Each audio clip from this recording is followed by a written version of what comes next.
Trying to make sense of this battle between the White House and a single reporter.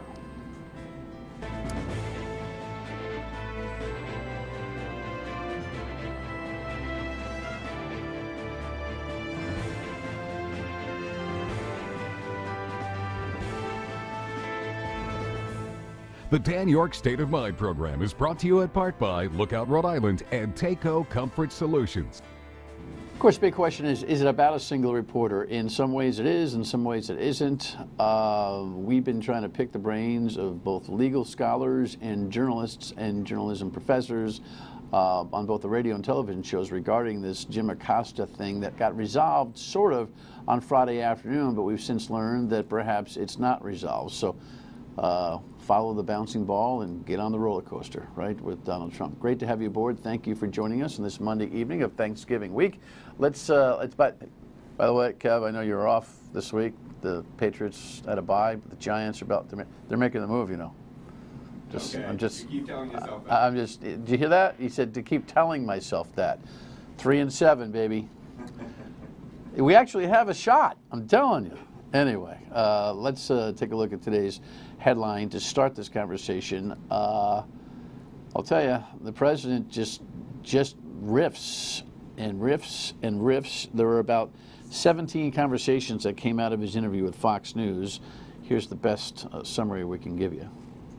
President Trump says a full report on the murder of Washington Post journalist Jamal Khashoggi is coming today or tomorrow. On Fox News Sunday, Mr. Trump says he was briefed on the tape of the killing, but doesn't need to hear it. It's a suffering tape. It's a terrible tape. I've been fully briefed on it. There's no reason for me to hear it. He didn't say whether the report on Khashoggi would be made public. Also during the interview, Mr. Trump admitted he was thinking about changing 3 to 5 positions on his cabinet.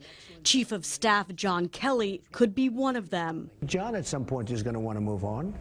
John will move on. The president also spoke about Veterans Day and not visiting Arlington National Cemetery. In retrospect, I should have, and I did last year, and I will virtually every year. And when asked about CNN reporter Jim Acosta, whose White House access pass was recently revoked, the president floated the idea of turning off cameras at his press conferences that face reporters, limiting their airtime. He just wants to keep digging in on this argument. I really don't understand. I'll tell you that there were literally a half a dozen major conversations that came out of this Fox News piece. The first being that this journalist who was literally, well, we don't have to define how we met his demise, but I think you understand how it happened. We have Republicans in the U.S. Senate who are suggesting that the relationship between the Crown Prince and the United States is over. So legislatively, we are going to see some things happening there while the president continues to hold on to the notion that that relationship has to remain intact.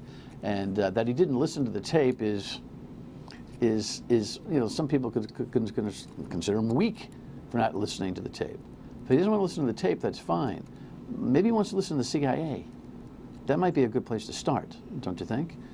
In the meantime, he's got a headline here coming out of this interview. He's going after the general who organized and executed the entire capture and demise of Osama bin Laden, suggesting that it wasn't on time, took too long. But I mean, and here's where he doesn't understand. Even with his base, he has no credibility. People look at that and say, who died and made him the retroactive analyst of things back then, when frankly there's stuff under his nose that he doesn't understand. This presidency continues to be a burden to the American public. If we didn't have the economic numbers that we have and a couple of the wins that the president obviously does have, this place would be a disaster right now. 2020 is something that he really ought to pay attention to, but for some reason he still thinks he's got a big win. There'll be near 40 seats, by the way, in Congress that will have been changed before we're done with this whole thing. In the meantime, Monica Lewinsky's headline is this kind of lingering headache for Bill Clinton. She continues to speak out in this A&E investigation documentary that aired this weekend. It's not as if it didn't register with me that he was the president. Obviously it did. But I think in one way, the moment we were actually in the back office for the first time, the truth is that I think it meant more to me that someone who other people desired me.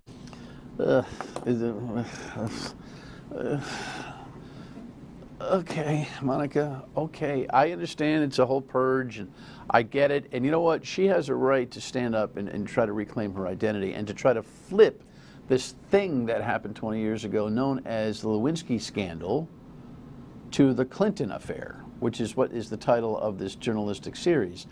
I understand why she's doing it. She has every right to do it. She's got a First Amendment right. And how would you like to be her? She can't go anywhere still 20 years later without being noted for this particular thing. And he never let her off the hook. He never made the kind of affirmative apology to America, but more specifically to her. 20 years to this day, the impeachment process began on Bill Clinton. And 20 years later, this guy still hasn't been able to make it right. It's too bad. All right, let's take a look at the conversation of the day and the headline from Friday. We'll have ensuing headlines still because this thing is just kind of taking on a new life again. But the judge, I thought, for me, on both radio and television, I was opining last week that I didn't think this was going to go this way. I thought that the president's arguments in the Justice Department's defense of the lawsuit by CNN against, well, CNN's litigation against the White House and the defense of it seemed to make sense to me. As much as I didn't like it. Linda Levin is a journalism professor, retired from URI now for a few years, goes way back in State House coverage and municipal coverage here, and has taught a lot of pretty good journalists over the course of time out of URI. Welcome to the broadcast. Thank you for joining us. What's your gut check on this CNN Acosta story? We'll talk more about it as we go, but what's your executive summary if you have one? My executive summary on all of this, everything that's coming out of Washington, is it's madness. I can't predict 95% of the stories that are emerging from the White House, and I've covered a lot of politics over the years. I have written about presidents. I've been a presidential scholar, researcher, and it boggles my mind what comes out of this White House on a daily basis. Yeah, no doubt. Specifically on the Acosta story, what is your gut call on this? I don't know what's going to happen. I really don't. He's changed his mind again now and said he'll consider giving him back his credentials. Will he? Who knows? All right, we'll break. We'll come back and we'll talk more in depth about some of the arguments on either side. Stay with us.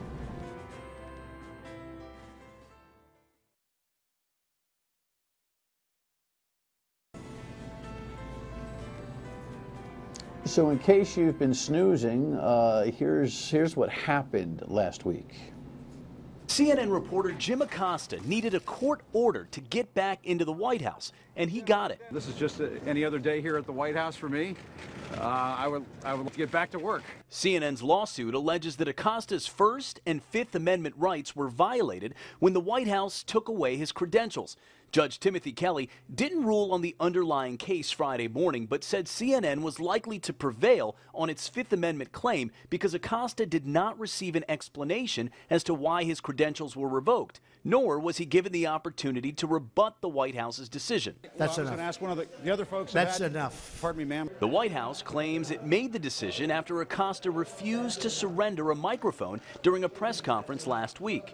In response, the White House says it's creating rules for future press conferences, saying there needs to be some decorum. We want total freedom of the press. It's very important to me. It's more important to me than anybody would believe.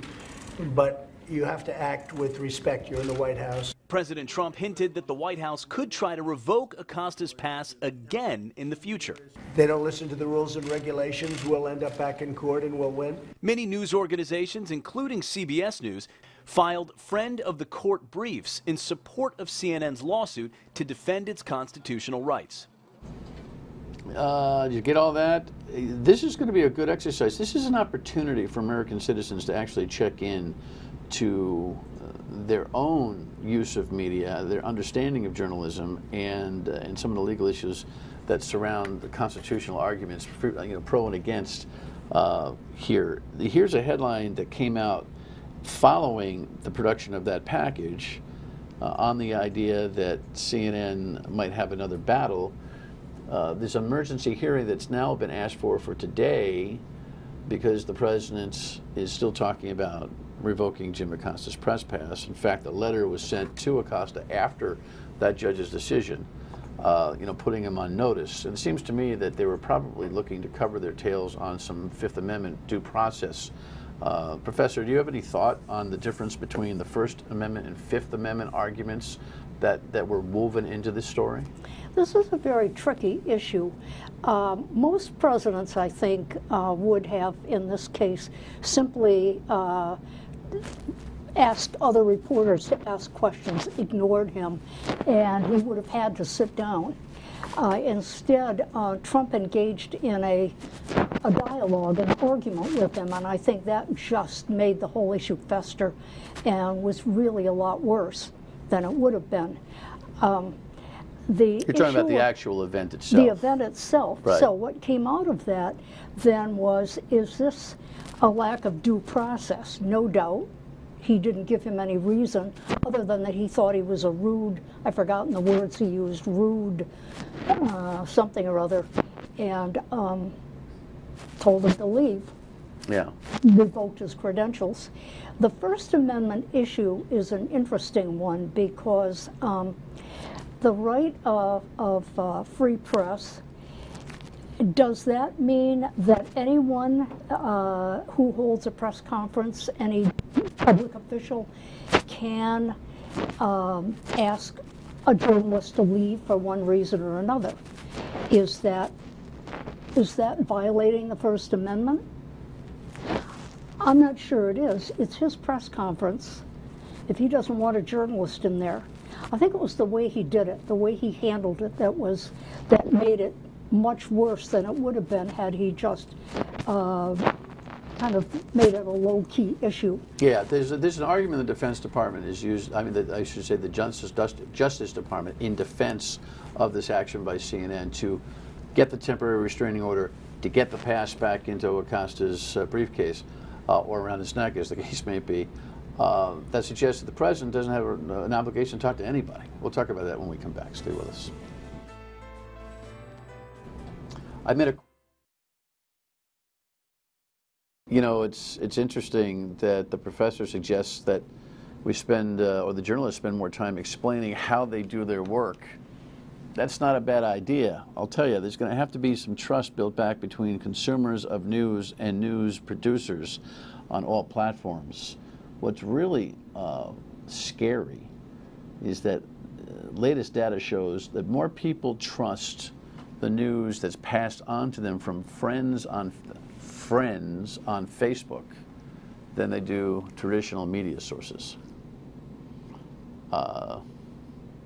Yikes. That's all I have to say about that. We'll follow this saga as we go. Keep getting prepared for the holiday. Don't let it crawl up on you. It takes a while to get that turkey ready. We'll see you tomorrow at 3 on WPRO, and back here tomorrow night with Central Falls Mayor James Diosa.